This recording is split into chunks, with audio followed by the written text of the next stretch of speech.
right, Chris, let's start first with, I was hearing you talk in the press conference about how you've been dreaming of this for almost 30 years. Just kind of what does this day feel like now that you get to take over as head football coach here at EIU? It's surreal.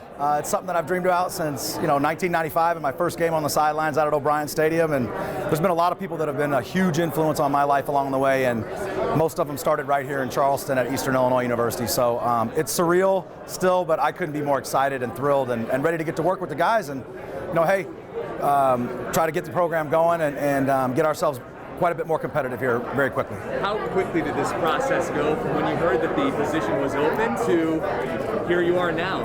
Yeah, it was pretty wild. They, we were at our national coaches convention, and I actually, ironically, was trying to help some guys that were potentially going to be part of Coach Cushing's staff, and it wasn't within 24 hours that all of a sudden we heard he was leaving.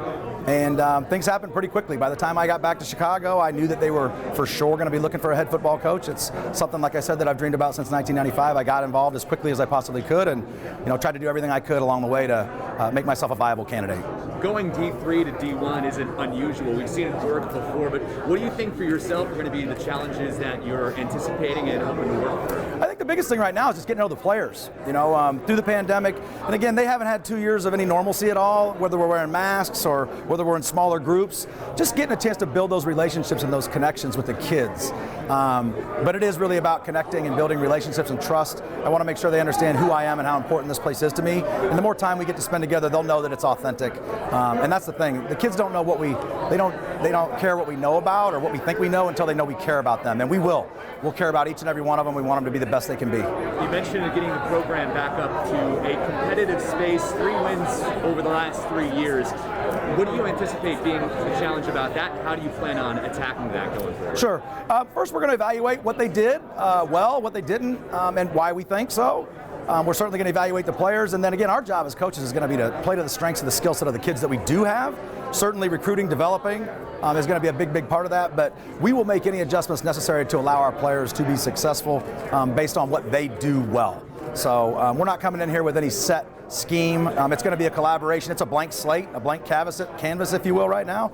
And we're going to do the best we can to give them a chance to be successful on every single Saturday. Have you had the chance to evaluate the roster or talk to the guys at all and get to talk to anyone? It's been drinking through a fire hose here the first couple days. I've been on campus all about 48 hours, but I have a chance to see the guys work a little bit. I had a chance to have a team meeting and introduce myself and how important this place is to me. And I've had a chance to talk with all the coaches so far while we're still trying to fill out the remainder of the staff. So not really evaluate the talent yet, but we will be doing so very quickly. Second signing date coming up Wednesday.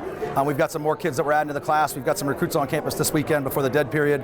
And so we're just trying to fill out the roster right now, right before it goes dead, and then we'll get into the evaluation part. I do want to talk about recruiting, but really quick, you mentioned about the staff. Are you going to be holding some over? How many are you bringing? Oh yes, Chicago? Yes.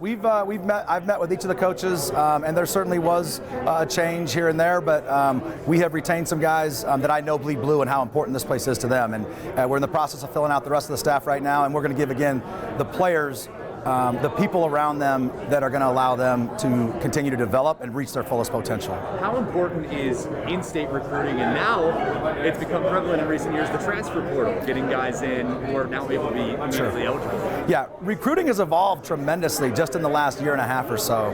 The transfer portal has certainly changed it.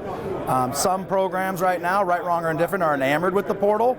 And I think there's some things that will be tweaked along the way over the next few years, but we are still going to have our core. Our nucleus of our players are going to be 4- and 5-year high school student athletes. Now, we'll go anywhere to find a player if he's a good fit for our program in Charleston and Eastern Illinois University.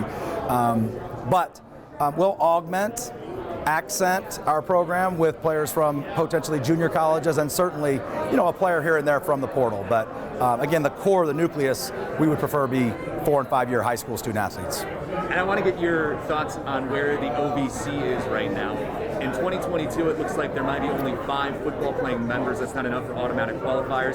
Have you thought about that? And where it's going? Oh yeah, your thoughts? Very aware. So I've kept up on this entire situation. I know what's going on. Certainly the president's director of athletics and the commissioner are meeting weekly to discuss the future of football in the OVC.